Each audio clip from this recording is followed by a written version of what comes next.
Hi everyone! Lagi kong nakikita yung mga tanong na to every time na may nagpi-PM sa akin tungkol sa kung ano ang trabaho ko dito sa Hong Kong. So ngayon, sasagutin ko yung mga tanong nyo. Yan yung tanong niya pala.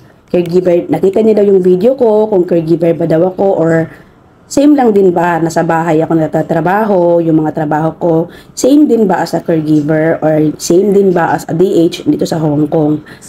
So, may ginawa kong video, kayo nilang ang humusga kung ano ang trabaho ko. Actually, caregiver man o DH, same lang yan.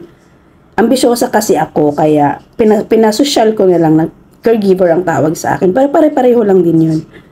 So, tingnan nyo na lang po kung ano yung mga ginagawa ko. Salamat! Oo, naglilinis din ako ng puwet. Nurse din ako. Medication nurse. PT.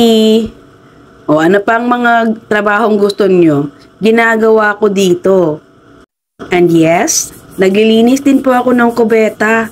Pero ang kubeta namin dito, pwede kang kumain sa loob dahil malinis po ang kubeta ko. Bongga yan. Di ko pwedeng iwanan niyang madumi. And yes, naglilinis din po ako ng bahay. Ako ang reyna ng bahay namin. Hindi pwedeng makalat. Every now and then, nagba-vacuum ako at nagagalit si Lolo. At syempre, nagluluto din po ako from time to time. Pero hindi nga lang madalas. Depende lang sa mood.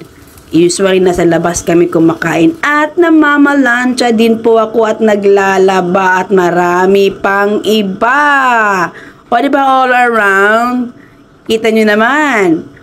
At ito kami ni Lola noon. At ito naman kami ni Lola ngayon. So, alam niyo na.